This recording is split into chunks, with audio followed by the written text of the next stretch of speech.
సోహన్ బాబు గారు చాలా నిక్కచ్చిగా ఉండేవారంటండి. డబ్బులు తెచ్చకపోతే షూటింగ్ అంటే ఆయన ఎందుకు అంత గట్టిగా అనాల్సి వచ్చిందంటే ఆయన భూములు కొంటాడని చెప్పాం కదా. అవును. ఈ సినిమా ఉంది, మల్లెపూ సినిమా చేస్తున్నాం, లేకపోతే మానవుడు దానవుడు సినిమా చేస్తున్నాం, ఈ సినిమా ఇంత రెమ్యునరేషన్ ఇస్తారు, ఈ నెల ఇంత వస్తే ఈ నెల ఇంత వస్తే ఈ డబ్బును ఎక్కడ ఇన్వెస్ట్ చేయాలి అనేది ప్లాన్ దాని మీద గీసేసుకునేవాడు. వచ్చో నోట్బుక్ ఉండేది ఇట్లా, షార్ట్ లేనప్పుడు అక్కడ తీసుకొని చూసుకుంటుంది ఏదో రాసుకుంటూ ఉండేవాడు. అంతేగాని క్యారెక్టర్ వాటి గురించి కాదు, అట్లా అని కాదు, క్యారెక్టరే అదేలేండి ఇది. అందుకని ఏంటంటే ఆ డబ్బు ఆ టైంకి అతను ఇవ్వకపోతే చాలా ఇబ్బంది అయిపోయేవాడు అనమాట. ఇన్స్టాల్మెంట్ కట్టాలి కదా.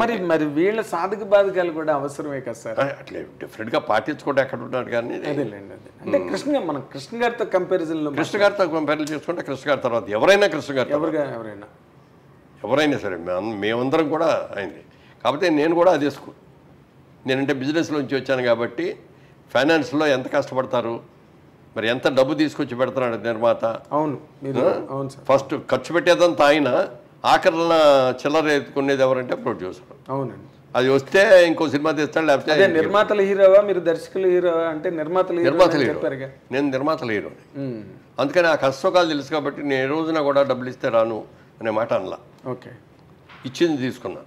అదే పైగా మీరు కృష్ణ గారి ఇన్ఫ్లుయెన్స్ క్లాస్మేట్స్ కూడా కదా మీ ఇద్దరును. అంటే కృష్ణ గారి తాలూకా ఈ ట్రాజెక్టరీ ఏదైతే ఉందో, ఆయన వస్తూనే మోసగాడు చేసేయడం, వస్తూనే ఇంకేదో చేసేయడం, వద్దంటుంటే అల్లూరి సీతారామరాజు తీసేయడం, అసలు అవన్నీ చూస్తే మీకు ఎలా అనిపించింది అంటే ఆ కృష్ణ ఈ కృష్ణ ఒకటేనా? అదే అన్న, కాలేజీలో ఉండేవాడు, నోట్లోంచి మాట కూడా బయటకు వచ్చేది కాదు. మాట్లాడటం కూడా సినిమా షూటింగ్లో తెగ మాట్లాడేసేస్తూ ఉండేవాడు బయట. అవునండి, బయట కూర్చోగానే ఏ సినిమా రిలీజ్ గానే ఇది ఫస్ట్ డే ఎంత వచ్చి, సెకండ్ డే ఇది ఎంత ఎంత బిజినెస్ చేస్తే ఇవన్నీ చెప్తూ ఉండేవాడు. అందరు కలిసి చూడేవారు, అందరు కూర్చొని నవ్వుకుంటూ ఉండేవారు. అసలు హుషారుగా ఉండేది. ఆయన సినిమా అయినా రోజు బ్రహ్మాండంగా ఉంది నాగేంద్ర మన సినిమా అన్నాడు. అంటే అనుకున్నాను, ఓకే సార్ కంగ్రాచులేషన్ సార్ అన్నాను. మర్నాడే కలిసాను నేను, జరిపోయింది 70mm మెడ్రాస్లో. మర్నాడు ఇలా సెట్లోకి వెళ్ళగానే, నిన్న చెప్పిన రిపోర్ట్ తప్పయ్యా నాగేంద్ర, మన సినిమా ఫ్లాప్, డబ్బాలు పంపించేస్తారు చెప్పేవాడు. నాకు ఎలా రియాక్ట్ అవ్వాలి, ఎంత బాగా చెప్పుకునేవాడు, కూడా అంత ధైర్యంగా చెప్పేవాడు. అవతల వాళ్ళ సినిమా కూడా ఈ సూపర్ బ్రదర్స్ అని ఏవిఎస్ డైరెక్ట్ చేసిన సినిమాకి చిరంజీవి గారును కృష్ణ గారు ఇద్దరు గెస్ట్స్గా వచ్చారు, చీఫ్ గెస్ట్లుగా. అయిపోయిన తర్వాత బయటకు వచ్చి కూర్చున్న తర్వాత చిరంజీవి గారిది అది అప్పుడు ఏదో మాస్టర్ ఏదో సినిమా రిలీజ్ అయింది సార్. అప్పుడే మాస్టర్ రిలీజ్ అయితే మొత్తం టౌన్ రికార్డులన్నీ చిరంజీవి గారికి చెప్పారండి కృష్ణ గారి పక్కన కూర్చుని. ఏ సినిమా అనకాపల్లి దగ్గర నుంచి అంటే ఫింగర్ చిరంజీవి గారు అయితే మీరు నమ్మరు, ఆశ్చర్యపోయారండి. అని ఇటే ఆయన మెమొరీ, అసలు కృష్ణ గారి మెమొరీ అని. సో ఆయన తరతరం భేదం లేదండి, ఫెయిల్యూర్ అయినా ఎదుటి వాళ్ళు సక్సెస్ అయినా ఆయన సమానంగా చూడగలిగారు. బట్ మీరు ఒక ఆర్టిస్ట్గా ఒక అల్లూరి సీతారామరాజు లాంటి ఒక క్యారెక్టర్ చేసిన ఏది రామారావు గారే మళ్ళీ కమర్షియల్గా ఇది అవ్వదు అని చెప్పి మానేశారండి. కృష్ణ గారు తీద్దాం, అప్పుడు కృష్ణ గారికి రామారావుకి మంచి ఇది ఉండేది, అండర్స్టాండింగ్. ఈయన సినిమాలు కూడా చేశాడు కదా, దేవుడు చేసిన ఎన్ని చేశాడు కదా. ఈ మొదలు పెట్టినప్పుడు వెళ్ళి అడిగాడు కృష్ణ గారు, ఏమంటే మీరు అల్లూరి సీతారామరాజు గారు తీద్దామని అనుకున్నారు కదా, స్క్రిప్ట్ అవన్నీ కూడా మీరు రెడీ చేశారు, తీస్తున్నారా అని అడిగాడు. అది కమర్షియల్గా వైబుల్ అవదయ్యా, అందుకని ఆలోచిస్తున్నాను ఏం చేద్దామని అన్నాడు. మీరు కనుక డ్రాప్ చేశాను అనుకునేటైతే నేను తీద్దామని ఉందండి అన్నాడు. ఏ కృష్ణ నువ్వు అనవసరంగా చేతులు కాల్చుకుంటావు, వద్దు అని చెప్పాడు ఆయన. డబ్బులు పోతాయి, అది కమర్షియల్లోగా ఇదయ్యేది కాదు సినిమా. ఏదో అడవుల్లోకి పారిపోతాడు, ఏమవుతాడు ఎంతసేపు ఆ బాణాలు, ఈయన యాక్షన్ సినిమాలో చేసాడు పెద్ద గన్లు మిషన్ గన్లు ఏముండవు, బాణాలు వేయటమే కదా అన్ని సార్. పెద్ద డ్రెస్సింగ్లు లేవు, డ్రీమ్ సాంగ్లు లేవు, ఏం లేవు.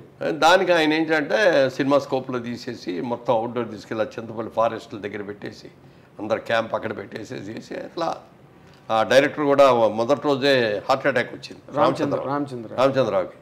వస్తే ఏం చేయాలని తెలియకపోతే ముందు హాస్పిటల్కి తీసుకెళ్ళిపోండి, వైజాగ్ అక్కడికి తీసుకెళ్ళి ఇది చేశారు. అప్పుడు అక్కడి నుంచి దగ్గర కానీ అక్కడ చేసి వెళ్ళేటప్పుడు రామచంద్రరావు మీరేం కంగారు పడకుండా వెళ్ళండి, ఎవరిని మీరు చేసుకొని మీరే తిరిగి వస్తారు, మీరు తిరిగి వచ్చేవరకు నేను డైరెక్ట్ చేస్తానండి అన్నాడు.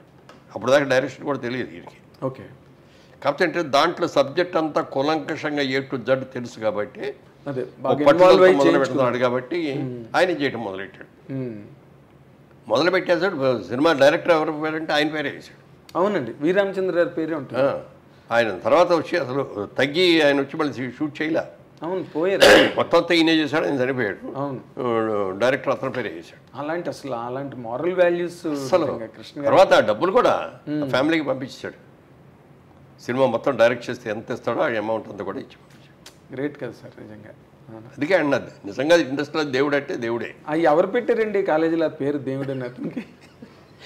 నేను మాత్రం పెట్టలేదు, కానీ ఎవరు పెట్టారు చాలా ముందు చూపుతో పెట్టాడు నిజంగా. అంటే దేవుడు అన్న పేరు దేవుడే పెట్టాడేమో అనిపిస్తుంది. లేకపోతే అసలు అలాంటి ఆలోచన ఇప్పుడు ఏదో బొంగమూతనో ఏదో జడ్డివాడో ఇలాంటివే పెడతారు, కానీ దేవుడు అని పెట్టడం ఏంటి సార్? అంటే తెల్లటి బట్టలు వేసుకొని చక్కగా అందంగా ఉండి వైట్ డ్రెస్ వేసుకుని, వైట్ డ్రెస్ ఎక్కువ వేసేవాడు. మంచి జుట్టు, గిరిజాల జుట్టు చాలా బాగుండేది అప్పుడు. తర్వాత ఊడిపోయింది కానీ. అవును, మీ అందరికీ ఊడిపోయింది. అసలు అక్కడికి వెళ్ళింది రామారావుది ఎంత పెద్ద జుట్టు అండి, ఎందుకు బ్రహ్మాండం. నాగేశ్వరరావుది దొంగరాముడు సినిమాలో మంచి హెయిర్ స్టైల్, సోహన్ బాబు గారిది మీ అందరిది.